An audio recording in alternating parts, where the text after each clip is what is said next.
Welcome back to Frenemies. This is the first episode of season two, and today I'm joined by Jillian Als, who has more than 15 years of experience in B2B SaaS. And we are talking all about application processes. How do you spot red flags? What matters to you? How do you check that your requirements are being met?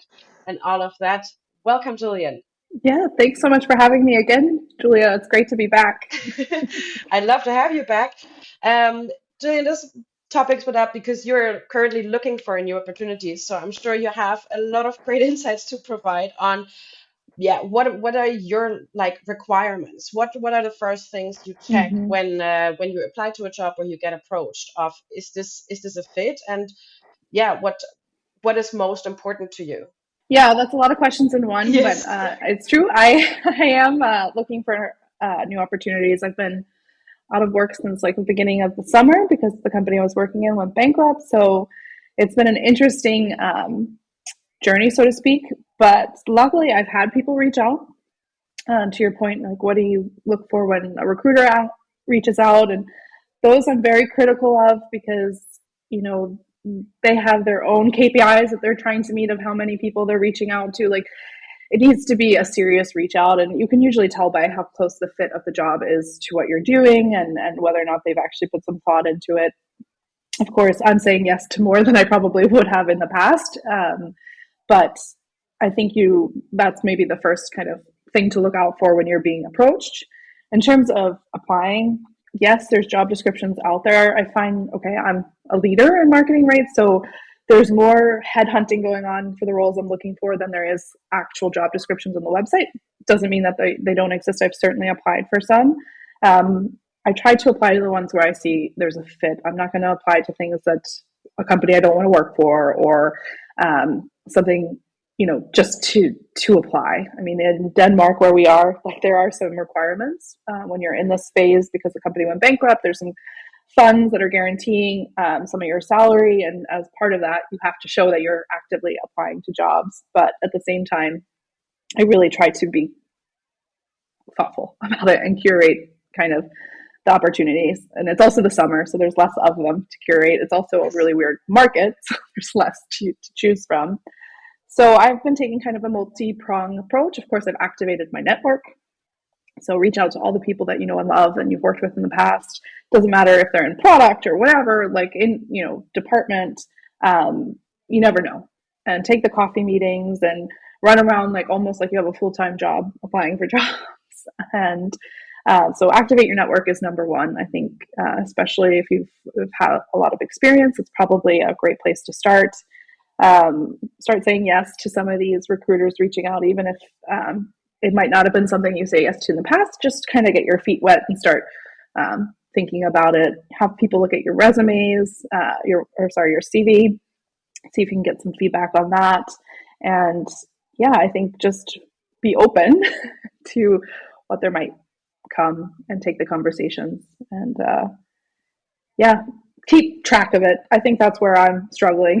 It's that I could probably use a spreadsheet or two. I know there's tools out there as well, but if you're really serious and you've got a lot of different angles you're pursuing, it's good to stay structured so you know which conversations have uh, still got gas on them and which ones need to be kind of shut down and thank you very much and so forth. So I don't know if I answered all the questions. Well, as you said, it's a lot of questions. As you just mentioned, I mean the level you're at in marketing leadership, a lot of times there is no specific job opportunity, especially if you're reaching out through your network.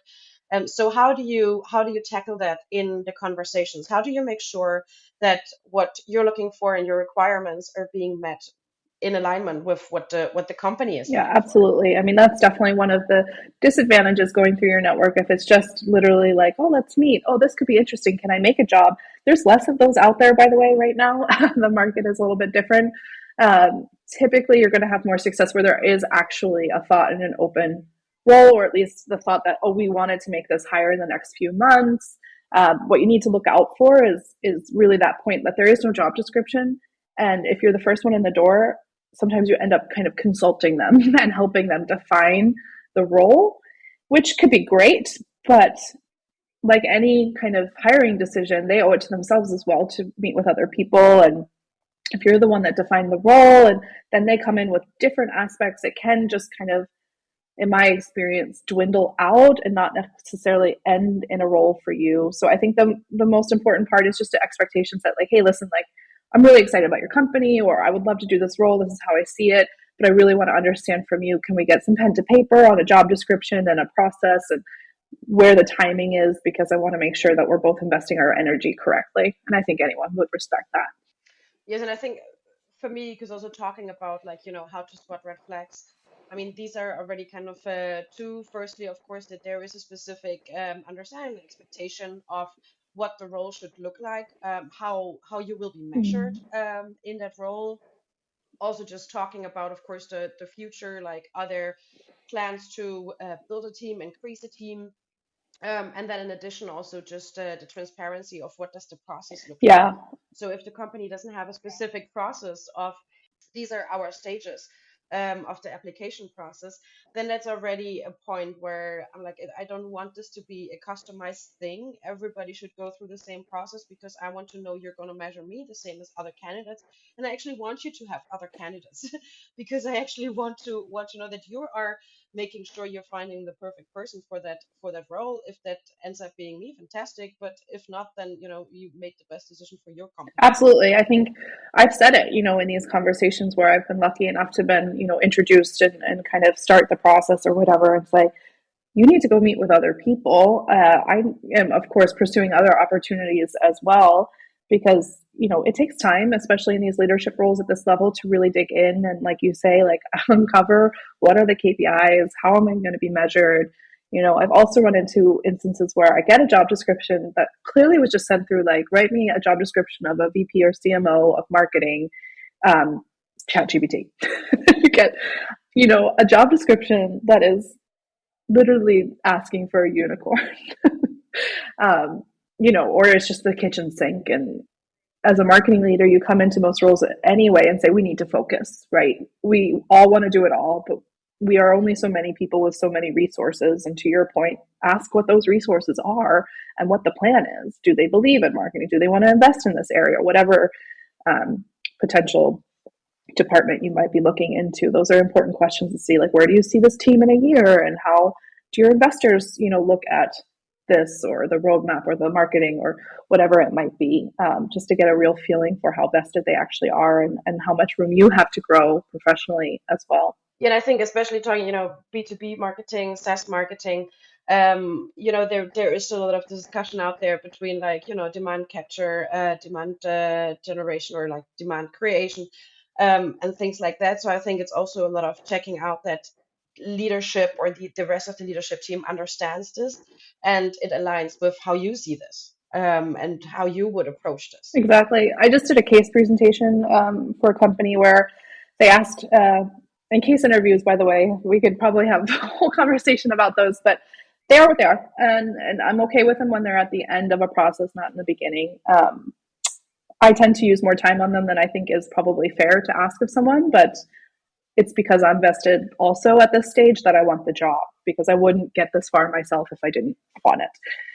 So I had to put together a marketing strategy, super broad strokes, where I just had to start the whole presentation and say, listen, this is how I approach marketing. So you asked me for increasing the number of leads. I'm going to talk about how we increase revenue and sales qualified opportunities. So we are aligned. My MQL number, yes, it's measurable in some aspects and has a place, but it's not my number one default. Like, I'm not just going to be throwing leads over the fence to sales for the sake of it. But this is how I look at sales and marketing alignment, and this is why that's okay, and that's where the trust begins, and these kind of things. So I just kind of gave a precursor to, like, this is me, and this is how I approach, just so we're all clear. And I think I probably already had said it in the interview process, but it's always good to keep reminding and expectation set, like we've talked about a couple of times now in different ways, just so they know what they're getting. 100%, and that is actually also kind of a green flag for me. I want to have a case, or some task in the application process, just to like I like that. That way I can show how I think, approach things, how I prioritize. And yeah, they can of course check exactly these things, and if it aligns with their understandings and ideas of what they need and who they need. So I think that is a yeah, an absolute important point. And talking about alignment, so obviously sales and marketing alignment is something that is really important to you.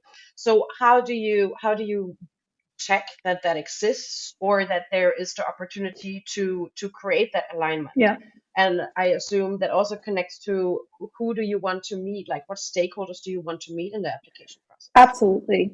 I think it's one of the first things, so typically in marketing leadership, B2B SaaS, you might meet with either a recruiter first or a talent manager first. They do kind of like the screening, if you will. And pretty often the next step is to meet with the hiring manager, whether it's the CEO or who it might be. And for me, already at that stage, if it's to go further, I say I need to meet with commercial leadership, however you define that. Who would be my kind of day-to-day ping pong in sales in PLG notions. So I have both sales led and product led experience. So I look at both opportunities. Um, when it's product led, it's also the product person. And even in sales led, I want to talk to product, to be honest, but it's super important, and product led and even operations sometimes, because I need to know, again, because I look at revenue and product led growth companies. In order to influence revenue, I need to have a say, not a say, but at least an influence and a partnership with the people that are running the product experience, because it's not just an acquisition game for me, as how I approach it. um, and just meeting them, I think, we spoke on a podcast a few months ago about this, and so much of it is chemistry typically. I've not really experienced where I was like, whoa, this isn't going to work, to be honest. So, but it is just really nice to know what you're getting into and have those conversations up front. My past job, the sales leader, was awesome, but it still took some education on both sides when we started together. Like, what does this alignment actually mean? And you're going to have to kind of build it no matter what, just because it's not just existing because they hired you, right? But it's important to meet them and just kind of understand where you're going to be starting from, so you're prepared when you walk in the door. And talking about being prepared to walk in the door, I mean, this is always a tricky point, but obviously, you information to make an assessment of what the status quo is and where their marketing is at, and a lot of times that also means data and numbers. How do you approach that, and also how have you experienced that? How willing are companies to give some of these data or numbers up, and what is the information you typically receive on that? Yeah, it's a really good question. So if you're being kind of headhunted, sometimes you'll get a prospectus and it'll talk about the revenue of the company, and it'll be some things. So you need to pick that apart, make sure you're asking the right questions when you get to the right person. The talent manager is not going to necessarily be the person answering those for you. But for example, okay, you're at 15 million recurring revenue. Okay, how much of that is your own IP versus you're reselling something else? Like, you really need to dig into the things particular to the company so that you will understand where the revenue is coming from, what go to market models they have, how they see it growing, what their burn rate is, what their runway is. There's a lot I've learned in my process when going through a bankruptcy, right? Like, at some point, the money will run out if you're not managing their cash flow carefully. Um, and you just kind of need to understand, like, okay, if I'm going into marketing, what's the chance that they're going to ask me to slash my budget in 2 months' time? Like, these are the kind of questions that I think you're trying to figure out. And typically, in my experience, a lot of founders are pretty open about stuff, and they'll just rattle off the numbers, but they'll rattle off the numbers they're most proud of, right? So you need to dig a little bit deeper sometimes. And to be fair, again, at this leadership level, they will put the dirty laundry out there, like, oh, we have a churn problem. We're aware of it. This is what we're doing. And this is part of the reason we're looking to bring you on board to help with customer marketing or whatever. Um, so typically you'll get that kind of stuff. Andrea Kamal, I think is her name. She's part of the Pavilion Network I'm in. She's got a great article on her LinkedIn, if you check it out, of all the questions you should ask. And it's a lot, and it's all these metrics, but it helps you also break down why those metrics are important. So I can recommend that article. What's the NRR, but what's also the gross retention rate? So it's not just revenue, but how are you retaining logos? Okay, you're losing them. Why is that? Oh, we had a COVID specific product. Fine, makes sense. But these are the kind of things that you really need to dig into. So you're, again, walking in the door prepared and know what the expectation is also of your role to impact that over time. Yeah, and I think one good part also, like as you point out, with like asking a lot of these questions and going into the metrics, is of course first of all you check that leadership is aware of these metrics as well and understands them, which already is an important point. But also you actually get more of an idea of what is their overall company strategy, what is their business strategy, and how do they see it going the next year, the next 2 years, the next 5 years. So you again also get to check if that fits with what your expectation is and where you would see this going. Because of course, marketing is only one aspect of this. And yeah, I mean, marketing can't drive it all. You can't drive it without sales. You can't drive it without product. So we are just very dependent on all of these other departments. Yeah. I mean, it comes back to who do you meet with, right? And part of those, like, okay, everyone wants to get to 100 million recurring, right? If they're not, if they're more early stage. Okay, how do you see yourself getting there? Like, are you going to go up market? Are you going to, develop the platform more? Are you going to go out to more markets? Like, there's a lot of different ways you can grow. You need to understand what their plan is. And they really should have a sharp answer for that if you're talking to the C-suite, because they should have had these conversations with their investors, and that's why they know this is the way they're going. It's a huge red flag if they're like, well, we're going to do a little this, a little that, we're going to see kind of thing. I think, the clearer they are on their path to growth, the more likely you are to be successful. Absolutely. Yeah, I can only agree. Talking more about requirements. I mean, obviously, you have done this a long time, but you're not at the finish line at like your own growth and your own learning, right? So how do you make sure that that a job gives you the opportunity to learn something new and to grow in what you're already like excel in? Yeah. So I think, I'm a pretty upfront person, and I'm just saying, I'm ambitious. I want to grow. This is how I see my path. I'm not stuck on the title or on these things, but these are the things I'm good at today. Here are some of the things I'd love to get more involved in. So, I've done B2B SaaS marketing, early stage, seed A, B, I would love to get to C in marketing, D rounds. But also I really want to dig into sales and see how I can support on the BDR journey, or I want to go into RevOps or whatever it is, to round yourself. I think it's really good to be upfront in the beginning and just say, I'm looking for someone to help me continue to grow. Even though I might be at the highest level of the marketing department here, I'm still going to need some interesting opportunities to continue learning. And I think most, people would respect that. And I think it's also okay to say, I don't know exactly what that is, but just so you know what you're getting, like, I'm going to put my hand up at some point and want to do some more things, like, just to continue to be a good leader and have a better, like, 360 understanding of the business. And I think what you're pointing out there also already speaks a lot about personality, because obviously like learning and growing is a big driver and motivational factor for you. So how do you see personality tests in the both in the application process, but maybe also how they used further on, and of course also as a marketing leader in your team. So that's a part we haven't talked about yet. Kind of who in your team do you want to meet through like in the application Yeah. process? So my thought on personality tests they can be helpful if, they're actually used for talking points. Sometimes you're asked to do them and they just, kind of go into the abyss. But a lot of times it's just especially if you're running through a executive search or a headhunter, like they'll kind of run those personality tests, and it's to understand, do you know yourself? I typically find that I do. And I will say, I know I am kind of outside the curve on this, and here's how I see it. I'm behind the curve on this, and it doesn't mean this. I just kind of try to put context to it. But also, I'm one of those people, what you see is what you get. So it's very, it's very easy to get a read on me personally. But it's more about saying, like, I was in an interview where I had one, and I said, great, I know me. How does this fit with your leadership team? Like, is this going to yin and yang for you guys? And the answer was like, oh my gosh, we're looking for this type of profile.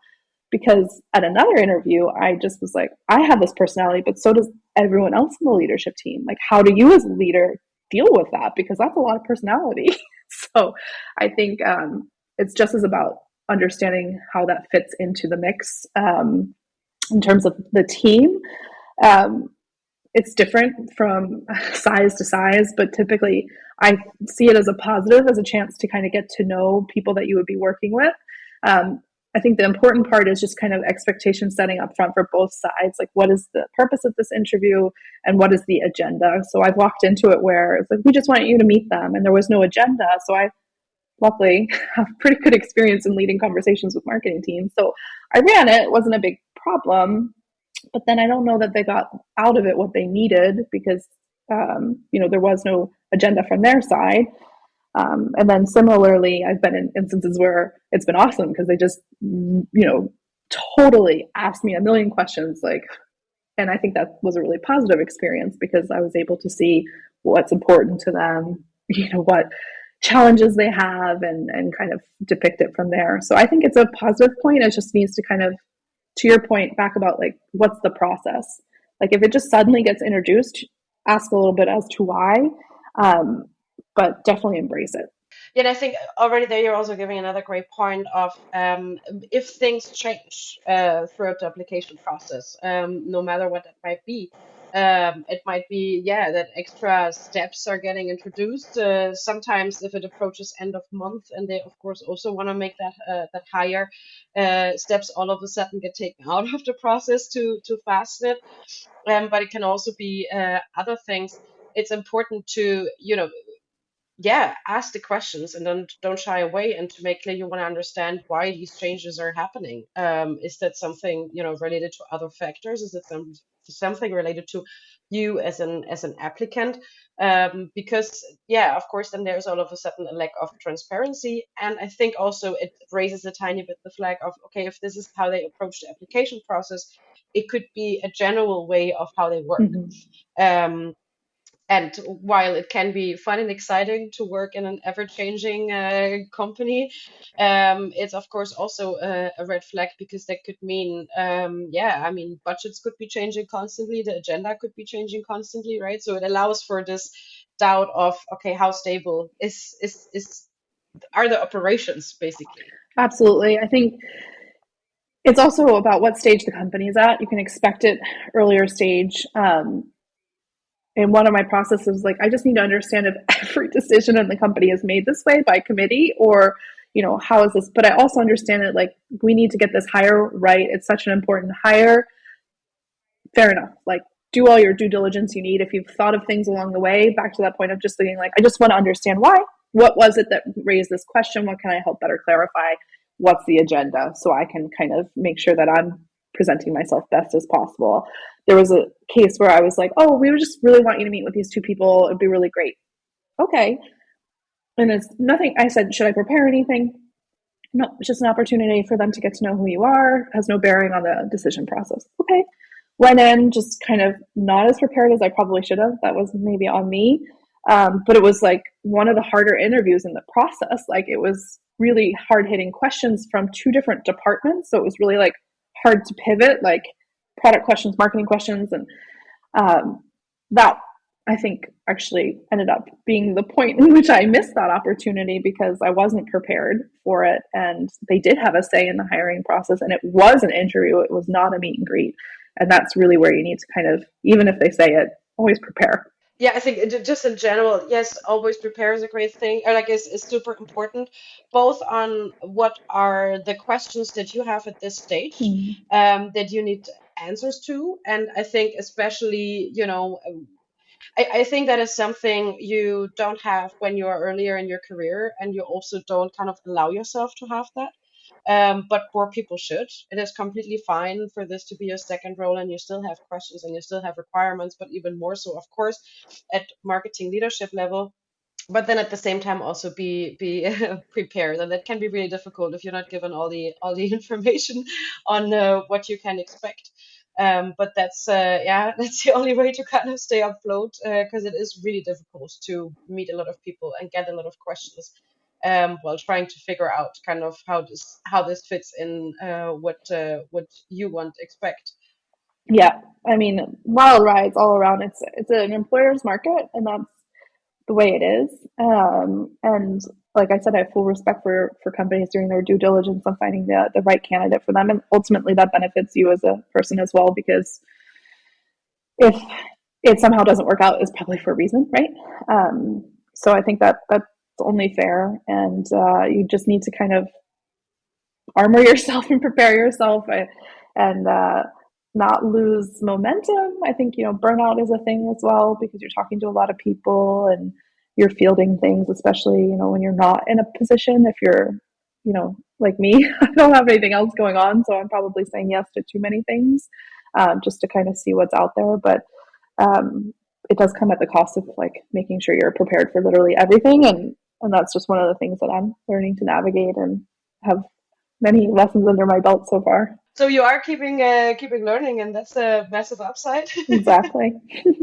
Cool. Anything else you would like to share on red flags, insights on how to rock Yeah. applications? I think, we've said it a couple of times already, but be true to yourself. As much as I should take my own medicine in this sometimes, like it maybe helps to hear it from other people.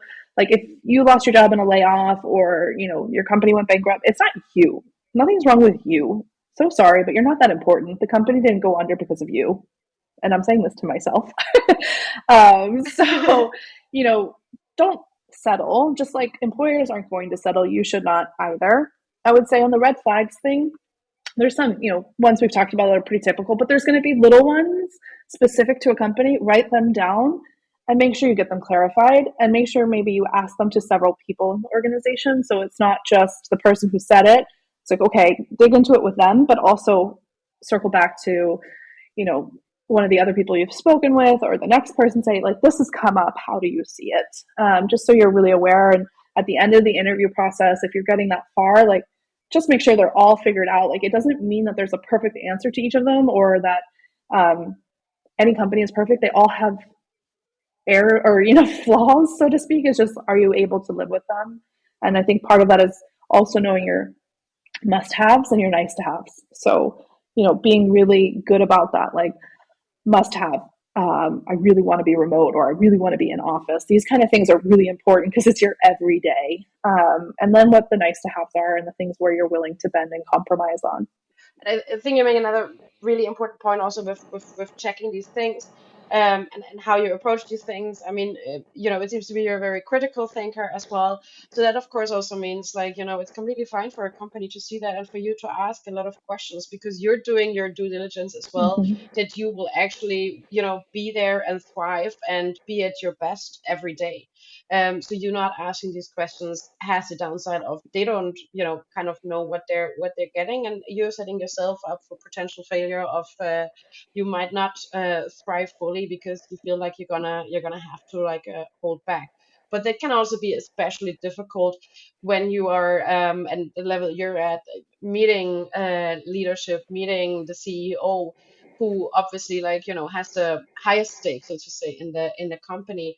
Um, and especially so with the CEO is also the founder, right? I mean, that is their, like, their baby, so to say.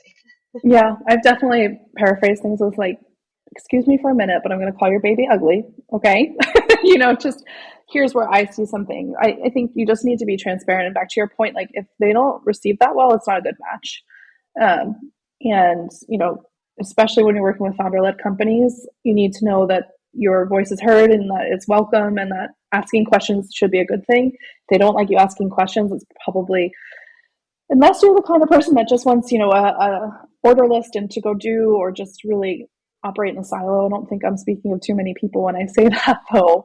I think that is a thing you really need to look out for. And hopefully, I mean, in my experience, I want to say, I don't know, 4 out of 5 are really open for questions, and see it as a strength. And really, even as my own hiring, like, the questions people ask give you so much insight into who they are, what they care about, how they're going to perform in the team, and these kind of things. So I think questions are really important, and yeah, of course, having some prepared in advance and doing your due diligence on the metrics and things like that. But ask as they go.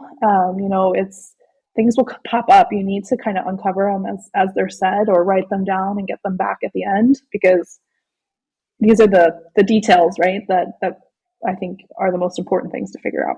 Yes, and just when you said that with like, you also like to receive questions when you are the hiring manager, I see it exactly the same way, and especially as you said with like, for me, it's so important to see that they care. I rather take some things off the list of this is how the perfect match of the profile of a person we're looking for.